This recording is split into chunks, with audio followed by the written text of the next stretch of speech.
Hey guys, it's Thomas here with Technovision, and in this episode of our Fabric tutorial series, I'm going to teach you guys how to create a more advanced item like the sapphire item here, which when you right click on a grass block, turns that block into a lapis lazuli block, and also dyes sheep blue.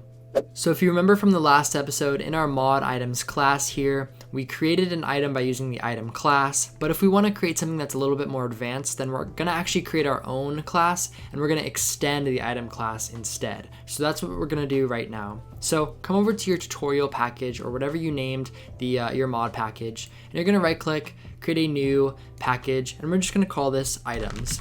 And like you would expect, this is going to store our custom item classes. So we're going to make one right now by right clicking new Java class, and I want to make a sapphire object, so I'm going to call this sapphire. And I like to follow Minecraft naming conventions as closely as I can. So in Minecraft, generally for custom item classes, you add the word item to the end. So if you were making like Ruby objects, you would do Ruby item, but in this case we're making a sapphire object, so sapphire item. Hit enter. But of course you can name these whatever you want, it's up to you. So after you've made this class, you're gonna make sure that it extends the item class. And this, of course, we need to import from net.minecraft.item, and it's gonna have a little error here, and we want to hover over this error and create constructor matching super. And this is just gonna pass down that settings object. This is the same settings object that we passed into our item class here in the last episode. So you can keep this the way it is if you want to do that and you want to actually throw in the settings in this class, but I like to do it all in the class. That way it's a little bit cleaner. So I'm actually going to get rid of this this argument here and this as well, and we're going to pass in our own settings object. So we're going to pass in a new, and you can use item.settings like last time, or another option is you can use fabric item settings as well. So I'm going to do that here just to show you multiple options. So I'm going to pass in a new fabric item settings. And again, you can leave this as is if you want, but you're welcome to add additional settings here, like our group. So let's add an item group. And we're going to set the item group to materials like last time. And then again, of course, you can add on additional things as well, like fireproof or max count or rarity or whatever you want. Now what's cool about having our own custom class here is that we can actually override several methods from the item class. So for example, if you come down here and you go to the code button in the top left corner and go to override methods, or you press Ctrl O, you should get a list of all of the methods from item that you can override. And obviously there's a lot of them, so you're gonna have to play around with this yourself and sort of see what you want for your custom item. But some important ones to note is the use method. This method is going to run anytime the item is right clicked pretty much. So this is what allows you to add some pretty cool custom functionality to your item. And we're going to show you some examples using things like useOnBlock, which occurs whenever you right click on a block, and also useOnEntity, which occurs whenever you right click with that item on an entity. So for example, let's first override the useOnEntity method here. Hit OK. So again, this everything inside of this method is going to run every single time the user right clicks on an entity, which if you don't know what an entity is, it's pretty much a mob in Minecraft. So like a sheep or a zombie, anything like that. If they right click on one of those with this item. So it gives you here, you can see some stuff to mess around with, like the item stack of the item that was used, the player that right clicked, the entity that was clicked on, and the hand that was used. And you can use this information to add some custom functionality here. So what I want to do is make it so that when you right click on a sheep with this item, this sapphire item, I want it to dye the sheep blue and then get rid of one of those items from the user's hand, like you used it up pretty much. So pretty much exactly the same as blue dye. So the first thing we want to do is check if our world is a client or a server world. Now, this might sound a little confusing, but Minecraft does have actually a client and server running at all times, even when the user is playing in single player. So all of these methods that I've mentioned to you here are going to run 2 times. They're going to run once on the client side and once on the server side. And you usually don't want them to run 2 times on both, but it's going to depend on what you're trying to achieve with your custom functionality. So on the server side, you're gonna have stuff. You can look this up online. There's a lot more detail, but the server side is generally for giving/removing items. If you think about it, you wouldn't want the client to be able to decide what items a user can get. Otherwise, they would just be able to spawn in items whenever. You want to delegate that to the server. So that's what the server is going to do. And then the client side is going to handle things like rendering. It's going to handle particle effects. And it's also going to handle things like music/sound. And if you think about this logically, the client, this is the single player, the person's own personal download of Minecraft. This is going to show them, the blocks and show them the particle effects and the music because it's what they're seeing on their side. And the server is going to handle things that you wouldn't want the user to have any interaction with. So yeah, you'll have to play around with this yourself and see what you want to use. But in our case, we are going to be, affecting an item or affecting an entity rather. So this also server side also affects entities / blocks, stuff like that. So because we want to affect an entity by dyeing a sheep blue, and we want that to be seen by everyone, who is playing, not just one person on a client, we're going to check to make sure that the world is a server world. So we can do that by getting the user here, the player entity user, and doing user dot get world, and this will get the world. So in this case, I guess the overworld probably, dot, and then is client. And this is going to return a Boolean just letting us know if this is the client or not. And we can negate this with an exclamation mark, of course. That's just pretty basic Java. And so now everything that runs inside of this if statement is going to runs on server side only. So that means that if you're trying to render something, or you're trying to show a particle effect or play some music or sounds, this will not work inside of this if statement. It will only allow you to do server side stuff. You would have to do that outside of this with maybe an else statement. This would run on the client side only. So that's really important to note because otherwise it just simply won't work for you depending on what you're trying to do. So now that we know that we are on the client side, we also want to check if the hand that was used, and we're getting that hand object from up here, if the hand is equal to hand.main. And this is just, for me personally, I don't want the user to be able to use it when it's in their offhand in Minecraft. I only want them to be able to use it when it's in their main hand. So we can check that right here. And this means that this will only run server side and if the user was using their main hand. So first thing I want to do is check if the entity that was clicked on is a sheep, right? So if the entity, and again, we're grabbing that entity from up here, if the entity that was clicked on dot get type, and this will get the type of entity it is equal to entity type is a enum here that we can select several different entity types here. So we could check if it's equal to a donkey or a creeper, whatever we want. I'm going to choose a sheep here. So this is checking if the entity is a sheep, pretty much. Then we can set the sheep color to blue. And this is, so now that we know that this is a sheep, we need to get it as a sheep object. So we're going to do a sheep entity. And pretty much any entity is just the entity name and then entity at the end. So sheep entity, sheep is equal to, and then we're just going to cast using some basic Java here, Java casting. We're going to cast the entity object here. Entity, we're going to cast it to a sheep entity. Pretty basic. And now that we have the sheep object, and again, we're casting it over to that object, we can do sheep dots, and we can actually set, you can see there's a lot of methods here you can mess with. And again, there's so many options here, so you're really going to have to mess around with this yourself and look at the vanilla code as well. But you can do sheep dot set color, and we could just set this as a dye color. That's what it's asking for here. So dye color dot blue. And there's a lot of dye colors, obviously. We could have selected anything from here, but I just chose blue. So yeah, so this is going to, on the server side, get the entity as a sheep and set it to the color blue. And then the next thing I want to do, of course, is decrement the item by 1. So we want the user to be able to actually, use up the item. Otherwise, they would have unlimited use of that item.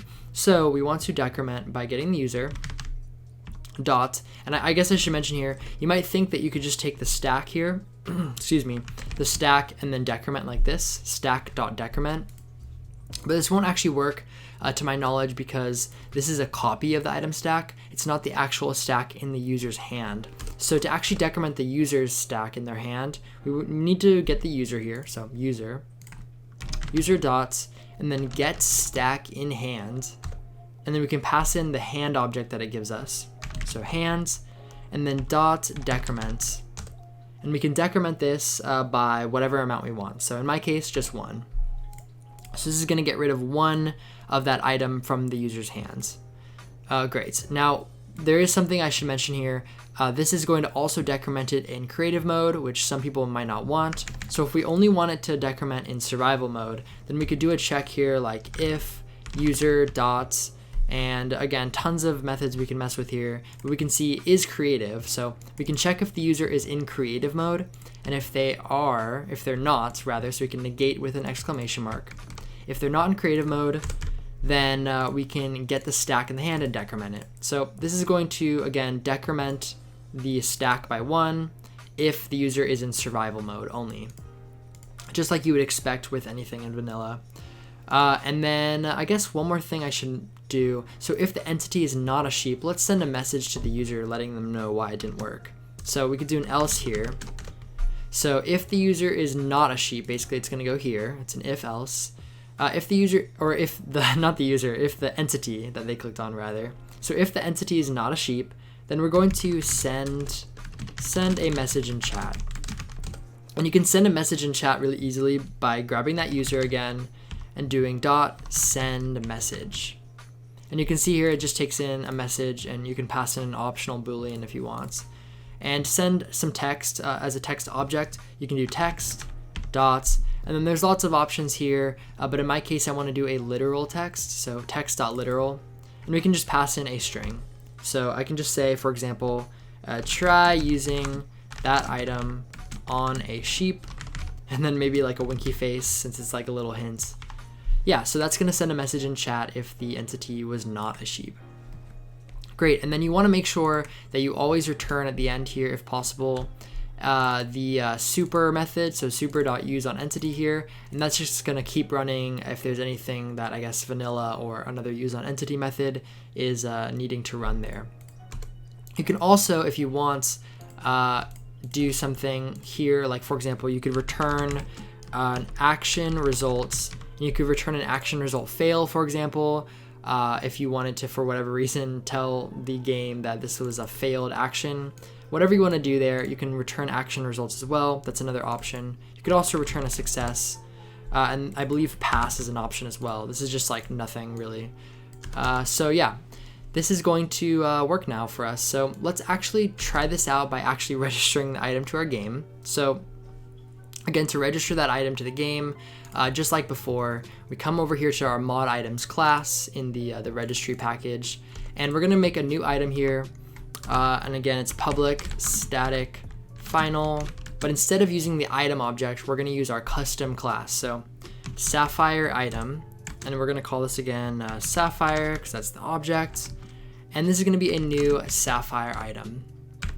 And we don't have to pass anything in again, remember, because in our custom class here, we do all of the settings right here. So, but if you prefer, you're welcome to add a constructor argument here and do that in this class. So whatever you prefer, but yeah. So we have our sapphire object now, and we can now register it to the game by coming down here and just copying this register method, registry.register our item registry, and then for the identifier, just change the path here to the name of the object. So in all lowercase again, sapphire, again using underscores if you want to add spaces, and then we're keeping the mod ID, so same identifier like last time.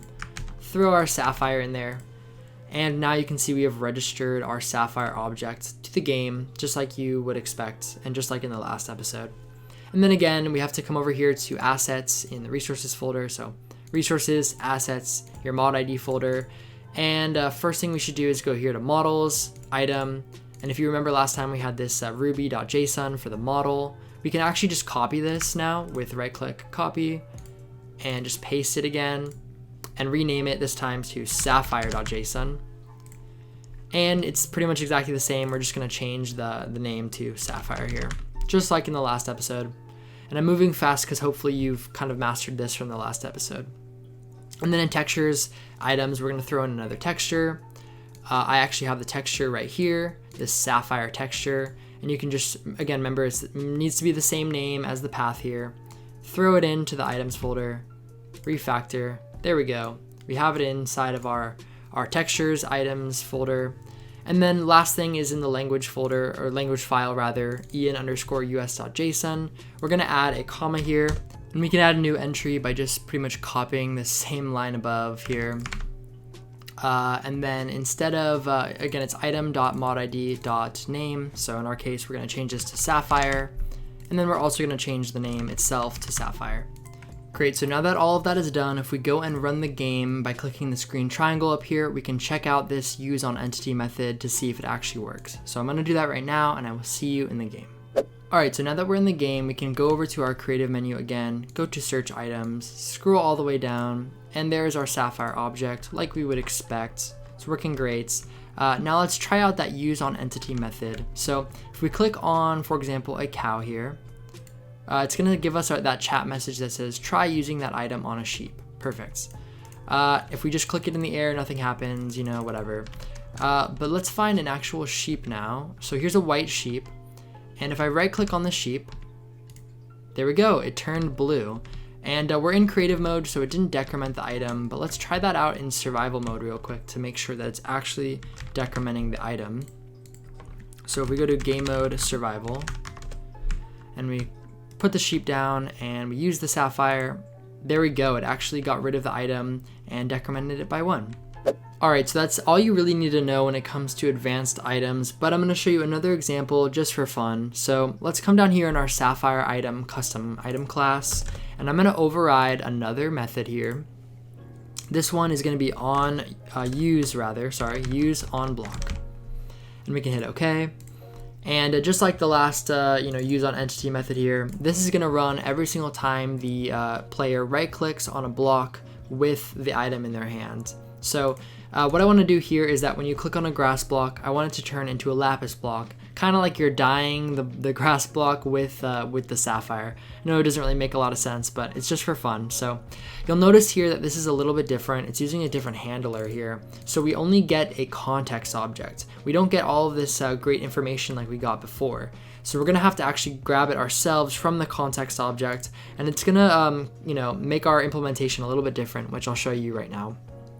So first thing I want to get is that world object that we kind of, used before. So we're going to import that world object, and we can get the world from context, which again is this object that's passed in for us here. Context dot, and you can see there's a ton of stuff you can get from the context. You can get like block position of the block that was clicked. You can get the hand that was used. You can get the stack, the player. So we're going to get the world here. And then we're also going to get the block that was clicked. So the way you get a block in this particular method is a little confusing. So that's why I wanted to show this example. So you can get a block object here by using block is equal to, and let me import block real quick. You want to import it from net.minecraft.block. And you want this to equal, so the way we get a block is we actually have to get it from the position. So we can take the world here, so world.